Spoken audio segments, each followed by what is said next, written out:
Of our very strong hotel quarantine program that we've been able to keep Queenslanders safe. It's been incredibly important, and I want to thank, on behalf of all Queenslanders, those hotels, hotel owners and hotel workers who have assisted us and police in enforcing this hotel quarantine. It's been incredibly effective and important as we seek to increase the number of overseas travellers able to come back to Queensland. We'll be out right now talking to hotels about whether they can participate in our hotel quarantine program, and I'd urge them to consider participating. It's incredibly important for the health of Queenslanders. That means we now have 17 active cases. The total number of cases we've had in Queensland so far, 1,153. Of those 17 active cases, 11 are in West Moreton and 3 are in Metro South. So as you can see, while the numbers continue to go down, they are clustered in the southern suburbs and around Ipswich. The number of tests in the last testing period was 2,708, well below the level that we'd like to be testing at. And so our other message for today is that if for any reason you think you may have symptoms of COVID-19, please do go and get tested, especially if you're in the Ipswich region or the southern suburbs of Brisbane.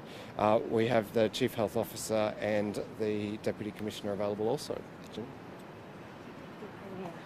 So good news again for Queensland, that one new case that was found in someone in hotel quarantine, and quarantine has stood us very, very well as we've been managing not only quarantine of people from overseas, but also immediate quarantine when we've been contact tracing. And I thank every single person who has agreed to go into quarantine and has managed it so well. We've not seen a lot of testing over the weekend, which is understandable given that hopefully we're coming to the end of this current cluster. But I do emphasise it is really, really important, if you've got any symptoms, to come forward and get tested and isolate yourself until you get that result. It's that work that will keep all Queenslanders safe as we go forward. Thank you. Morning. If I could just give you a quick update on our current phase of operations since August the 8th, which is phase 6 for us in terms of the border controls and quarantining that we're doing in Queensland.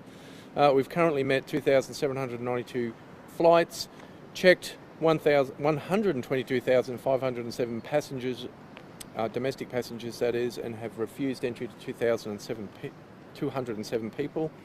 In terms of our roads, we have checked 155,921 vehicles and turned around 6,127 persons. We currently have 3,938 people in hotel quarantine in Queensland. And overall our system is operating as we would expect. The figures that you hear talked about today and the numbers of infections in this state are testament to the work that's been done by our community and our agencies to make sure that we contain the virus in Queensland. And I have to say that our quarantining has been the number one thing that has made the difference for this state. I'm sure the Chief Health Officer would agree, because she just mentioned to me before the media. And a thank you to all the hotels that are working with us to do that. It is incredibly challenging for us. Our planning is very detailed, and we are continuing to work with those hotels to make sure that we have sufficient quarantining here in Queensland.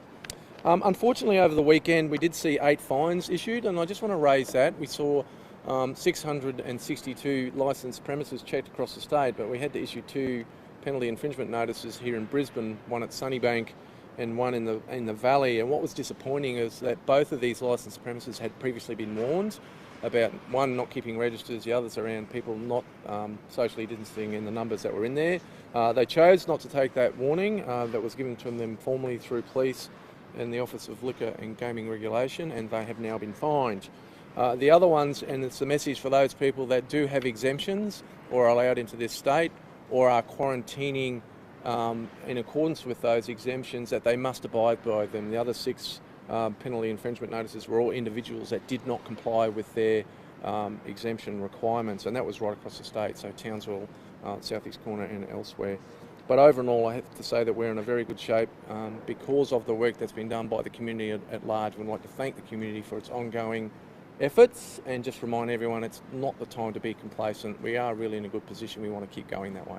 Thank you. Just to clarify, the Sunnybank establishment, was that a restaurant and was the Valley It's a karaoke bar. a karaoke bar? Yes. Sunnybank, and Yes. the Valley was A hotel. hotel. Yes. Thank you.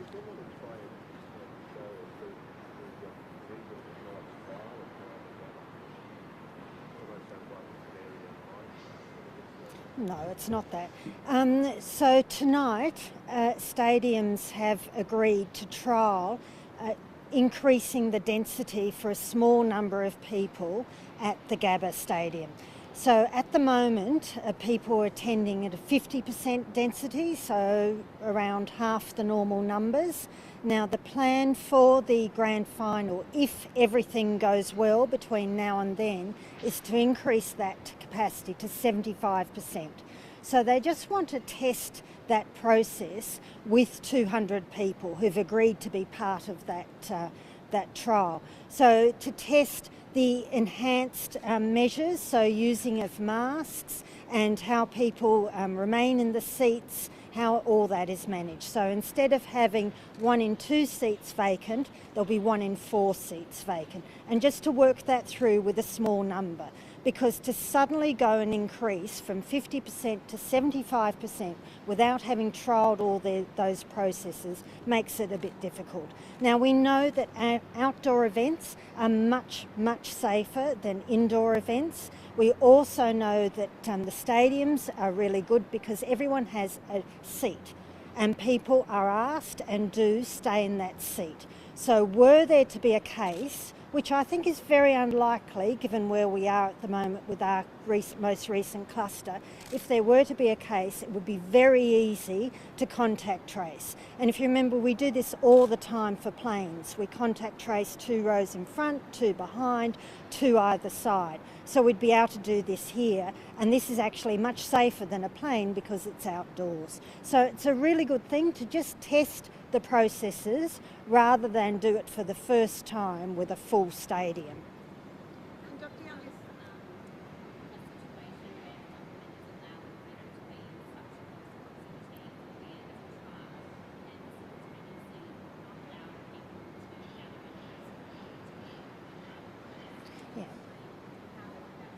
Yeah. So right from the start, I've said where we've got COVID-safe plans, we should use them. Now, we don't have COVID-safe plans for people's own homes. Of course we don't. People will, in their own home, manage themselves as much as they feel comfortable. But we can't go and dictate what people do in their own homes other than the size of the gathering. So that's why that's in place. Outside people's homes, and you've heard the Deputy Police Commissioner about it, outside the homes people have COVID-safe plans and we have compliance strategies in place to ensure that people manage those COVID-safe plans. And this is the same for our stadiums across the state. They all have COVID-safe plans and they have compliance processes in place for those plans. and Dr. Young, is 75% for 30,000 or is that more than Yes. 30,000? Yeah, 30,000 is 75% of the Gabba. So each stadium has different numbers, but for the Gabba that's their 75%.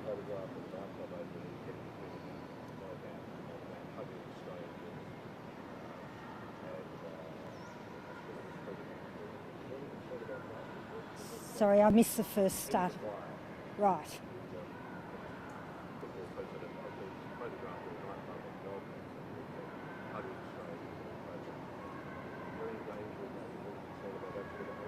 There is. That's why I really want those groups minimised to 10. Or now at the Gold Coast, of course, we removed their additional restrictions last week, so they can now have up to 30 people in a group. But it is because people do relax and let down their guard, and that's why we need to have those gathering limits. Thanks, Lane. Look, I'm not familiar with that, hadn't seen it yet, but it won't matter whether it's Eddie Maguire or anyone else. If they've breached any of the conditions that are set by the Chief Health Officer's directions, we'll take action.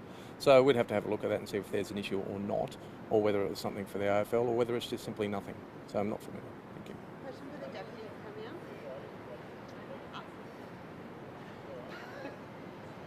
Okay, Dr. Young.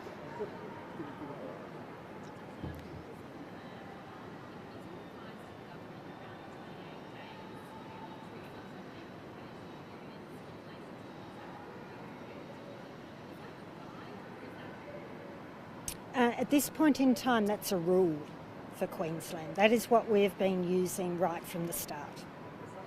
Sorry, just some suggestions that there's only a couple of cases in New South Wales, a couple here, it's such similar daily case numbers. And I know you have restrictions for 28 days, but you just sort of respond to that, to people saying that we have the same daily case numbers. Yeah, but our cases are quite different. So for a start, any case that's in hotel quarantine from overseas, I immediately discount, as does New South Wales. And because they have more people in hotel quarantine from overseas at the moment, they always have more cases. So that doesn't count. Then anyone who's in quarantine at the time that they're picked up, I don't count. So that happens here in Queensland. So we've had a few cases in the last few days of people related to our most recent cluster, but they've been in quarantine. That shows the success of contact tracing and finding people, and then they're picked up while they're in quarantine. So they haven't been out and about while infectious. So those don't count. So New South Wales has had some cases where they're picking people up who weren't in quarantine at the time that they were picked up. So that's the concern. So cases vary enormously in terms of their risk to the community. And every single case, and I know the Chief Health Officer in New South Wales does this, as does the Chief Health Officer in Victoria, and I do that because we're the 3 states at the moment that really have the cases. We look at every single case as an individual case and work out what the risk of that individual case is to the community and to ongoing spread. Dr. Young, the HPPC, if I've got my acronyms right, has recommended we stick with the 28 days to incubation periods. Is there any chance Queensland will go it alone when you give advice to the government at the end of the month review that we'll go down to 1 incubation period, or can we stick with 2? No, at this point in time, the discussion we've held, although it hasn't been confirmed by National Cabinet, so it's only currently health advice that we've talked about between ourselves, is that the safest metric to use is that 28 days of no community transmission.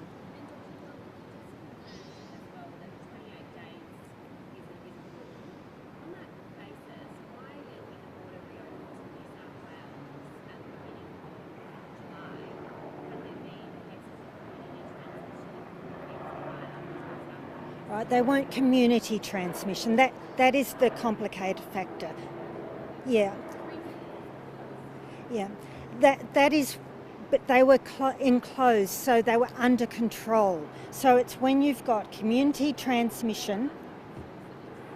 No, the Chief Health Officer there was quite comfortable with what was happening. I was quite comfortable with what was happening. So that's what I mean. We make decisions based on every single case and what the ongoing risk to the community is from that case. And every case we treat here in Australia, because we have the ability to do so, because we have such small numbers, every single case is looked at on its merits. Dr. Young, with regards to the ACT border, did the Premier approach you and ask you if it was safe to reopen the border, or did you tell the Premier it was safe to reopen the border and she responded? I spoke with the Premier, as I do on a very regular occasion, and we talk through these issues very regularly.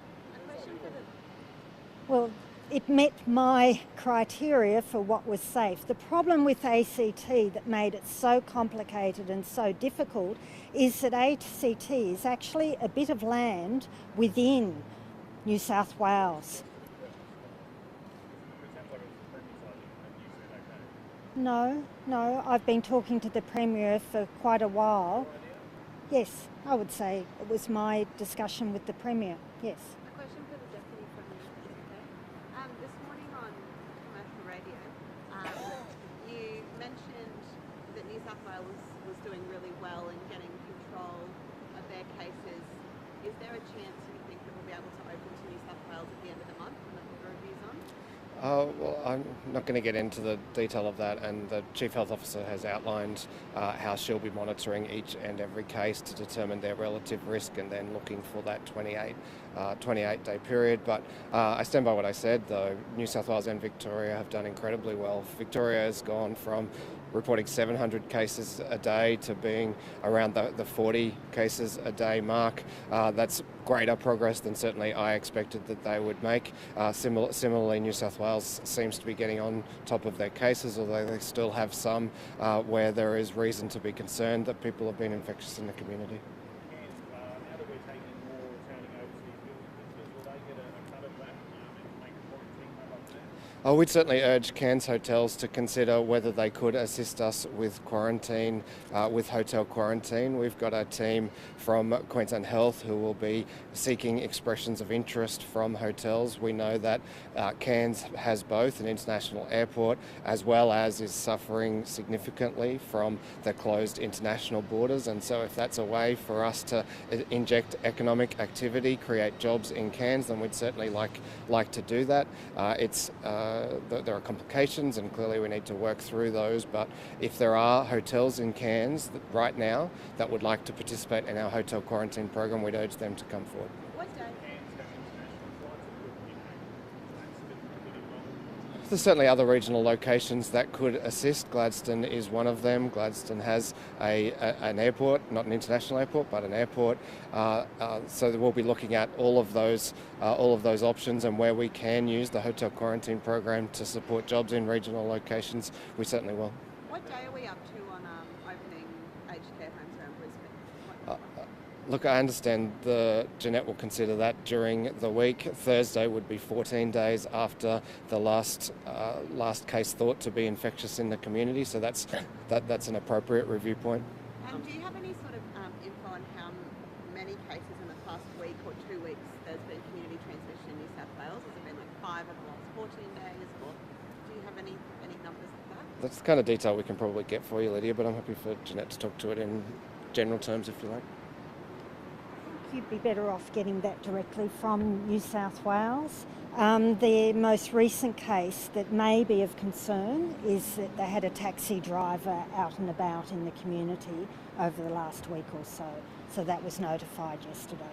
Dr. Young, Council Enterprise, they want to limit the restriction to 4 square metres to 2 square metres with that seating capacity. Is that something that could be possible in the north where there's been fewer cases?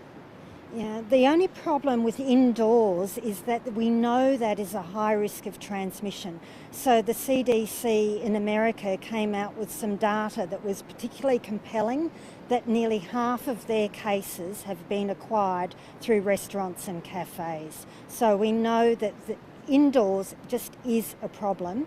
Outdoors is much, much safer, and Queensland, we have a beautiful outdoor environment, so we should, wherever possible, think about using outdoors. And Dr. Young, in the Northern Territory, they've been able to have some dancing outdoors because their case numbers have been so low. When will we be able to see that kind of thing? Dancing is difficult because no matter how you manage it, you don't socially distance when you dance, and we know that is a high risk. So I think we just need to methodically, as we've been doing now since January, we just need to manage this so we go forward so we don't get transmission.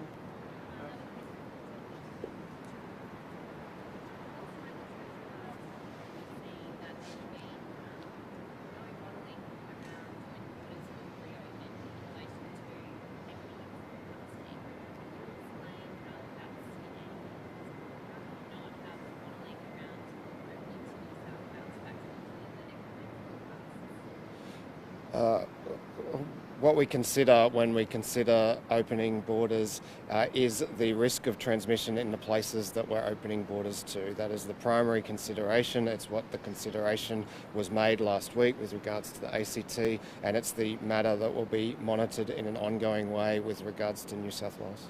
And do you know how many hotels we have in Queensland that are doing quarantine at the moment? The Deputy Commissioner will know the number of hotels. We had more than 4,000 people in hotel quarantine in the last 24 hours. Just bear with me one moment, I'll give you the exact number. So, as I said, we currently have 3,938 people in quarantine, and the numbers of hotels. Can I give you that after it? I have to add them up. They haven't given me a total. So we do have that number, but thank you. Thank you. Sorry about that. I put you on the spot.